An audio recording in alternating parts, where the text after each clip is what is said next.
Hello दोस्तों, पिछले video में मैंने आपको बताया था कि चैट जीपीटी का यूज करके आप सेल्फ स्टडी कैसे कर सकते हैं। और आज की इस वीडियो में मैं बताऊंगा कि अगर आपने 10th और 12th अभी हाल ही में कंप्लीट किया है और आप ये जानना चाहते हैं कि आपको कौन सा सब्जेक्ट लेना चाहिए, ये आपको क्लियर नहीं है कि आपका गोल क्या है, या फिर आपका गोल क्लियर है लेकिन आपको ये नहीं पता है कि मुझे क्या पढ़ना चाहिए ताकि मुझे फ़ायदा हो, और आप ये भी जानना चाहते हैं कि किस स्ट्रीम में क्या स्कोप है, तो ये सारे क्वेश्चंस कैसे सर आज आप चैट जीपीटी का यूज कर कैसे ढूंढेंगे, मैं आपको वो बताने वाला हूँ। तो वीडियो को लास्ट तक जरूर देखेंगे। तो सबसे पहले हम लोग टाइप करेंगे अपने प्रॉब्लम्स को, ठीक है। तो ये हम लोग टाइप करते हैं कि मैंने अभी क्लास 10th जैक बोर्ड से कंप्लीट किया है, ठीक है।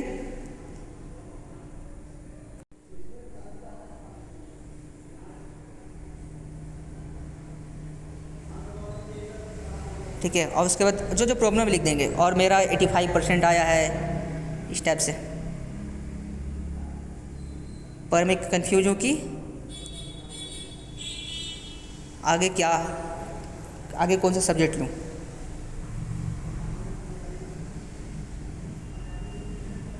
ठीक है, अब यहाँ पे एंटर कर देंगे हम लोग। तो अब हम लोग को चैट जीपीटी क्या करेगा, आंसर लिख के देगा। ये देखिए, अब चैट जीपीटी आंसर लिख के दे दिया। अब इसको हम लोग पढ़ेंगे पहले, ठीक है। और उसके बाद ये कुछ क्वेश्चन पूछेगा, हम लोग को उसका आंसर देना है। उसके बाद ही चैट जीपीटी हम लोग को फाइनल आंसर देगा, ठीक है। तो सबसे पहले पढ़िए क्या बोल रहा है। तुमने जैक बोर्ड से 10th दिया, 85% लाया, काफ़ी अच्छी बात है, लेकिन कन्फ्यूजन होना नॉर्मल है। तो मैं कुछ सवाल पूछूंगा, उसका आंसर दो, उसके बाद ये डिसीजन लेगा, ठीक है। ऐसा वो ऊपर लिखा है। देखिए, अब उसमें क्वेश्चन पूछ रहा है, पहले ये सोचो किस सब्जेक्ट में ज़्यादा इंटरेस्ट था। तो ये क्या पूछ रहा है, किस सब्जेक्ट में ज़्यादा इंटरेस्ट था। तो आपका जिस सब्जेक्ट में इंटरेस्ट है उसको आप लोग डिसाइड कर लीजिए, साइंस, मैथ्स, एसएसटी या इंग्लिश, ठीक है। क्वेश्चन 2 क्या बोल रहा है, तुम्हारा गोल क्या है, तुम क्या बनना चाहते हो, इंजीनियर, डॉक्टर, ये आपको डिसाइड करना है। अगर कुछ नहीं बनना चाहते हो तो लिख देंगे नहीं, मुझे नहीं पता, ठीक है। क्वेश्चन 3 में क्या बोल रहा है, तुम प्रैक्टिकल चीज़ें पसंद करते हो या थ्योरी वाली, यानी कि आपको मैथ्स बनाना अच्छा लगता है या फिर जो कहानी क्लास में बताया जाता है, कंसेप्ट बताया जाता है वो अच्छा लगता है। आपको ये डिसाइड करना है, फिर लिखना है कि हाँ मुझे ये पसंद है। चौथा क्या बोल रहा है, तुम्हारा स्ट्रॉन्ग पॉइंट क्या है, आपका सबसे स्ट्रॉन्ग पॉइंट क्या है, आप ज़्यादा अच्छा याद करते हैं, आप ज़्यादा अच्छा आंसर लिखते हैं खुद से, या फिर आप कम्युनिकेशन अच्छा करते हैं। ये सारी चीज़ आपको डिसाइड करना है। और फिर आपको इन चारों का आंसर लिखना है कि हाँ मुझे ये अच्छा नहीं है, या मुझे नहीं पता, ठीक है। चारों क्वेश्चन को देख लिए, अब आंसर लिखते हैं जो जो मुझे पता है। जैसे मेरा पहला का आंसर है कि साइंस, मुझे साइंस में इंटरेस्ट है, लेकिन मुझे ये नहीं पता कि मुझे क्या करना है, ठीक है। तो मुझे लिख दे रहा है कि मुझे नहीं पता,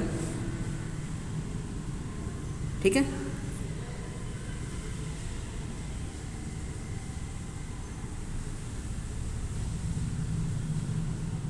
अगला क्या पूछ रहा था, तुम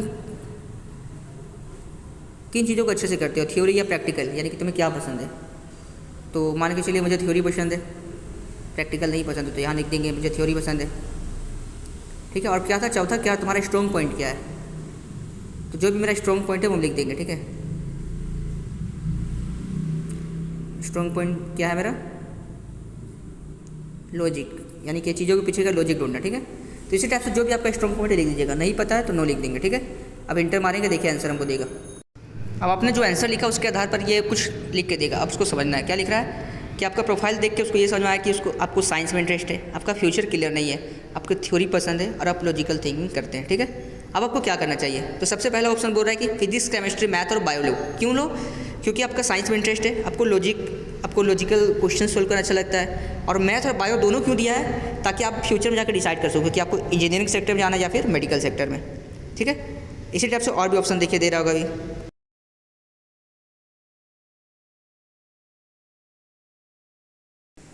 देखिए ऑप्शन 2 में क्या बोल रहा है, केवल फिजिक्स, केमिस्ट्री, मैथ ले लीजिए। अगर आपको बायोलॉजी में इंटरेस्ट नहीं है और आपका क्लियर है कि आपको इंजीनियरिंग जाना है या फिर एनडीए निकालना है, तो आप क्या कर सकते हैं, डायरेक्ट फिजिक्स, केमिस्ट्री, मैथ्स में ले सकते हैं। ऐसा ये ऑप्शन नंबर 2 दे रहा है। अब मान के चलिए मैं लिख रहा हूँ कि मुझे साइंस नहीं पसंद है, केवल मैथ पसंद है, ठीक है। यानी कि आपको साइंस अच्छा नहीं लगता, केवल मैथ अच्छा लगता है, तो अब आपको क्या लेना चाहिए, ऐसा हमें लिख दिए। अब देखिए ये क्या आंसर देता है।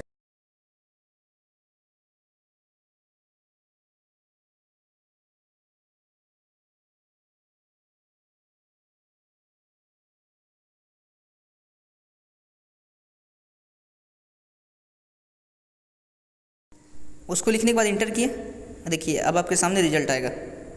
क्या बोल रहा है, इसका मतलब ये हो सकता है कि तुम्हें लॉजिक, नंबर्स या रीजनिंग पसंद है, लेकिन फिजिक्स, केमिस्ट्री, मैथ्स पसंद नहीं है। तब आपके लिए क्या ऑप्शन बेस्ट रहेगा, तो क्या बोल रहा है, कॉमर्स ले लीजिए मैथ्स के साथ, ठीक है। और लेने के बाद क्या क्या कर सकते हैं, तो वो भी सारा आपको लिख के दिखाएगा कि आप सीए कर सकते हैं, सीएस कर सकते हैं, डाटा एनालिस्ट कर सकते हैं, बिजनेसमैन बन सकते हैं, बैंकर कर सकते हैं, तो ये सारा ऑप्शन आपके सामने खुला हुआ है, ठीक है। और भी क्या ऑप्शन देखिए आगे दिखाते हैं। इसी टाइप से आपको बहुत सारा आंसर दिखाएगा, ठीक है। अब मान के चलिए आपका गोल क्लियर है कि आपको बनना क्या है, लेकिन रास्ता नहीं क्लियर है, तो उसका भी सॉल्यूशन है। जैसे लिखिए मुझे जर्नलिज्म करना है, मान के चलिए, यानी कि आपको मीडिया इंडस्ट्री में जाना है, तो आप लिख देंगे मुझे जर्नलिज्म में जाना है लेकिन मुझे रास्ता नहीं पता, तो ये आपको रास्ता ही बताएगा कि हाँ आपको क्या सब्जेक्ट लेना चाहिए, आगे क्या क्या करना चाहिए। तो वो मैं लिख रहा हूँ और एंटर करूँगा, देखिए आपको क्या आंसर मिलता है।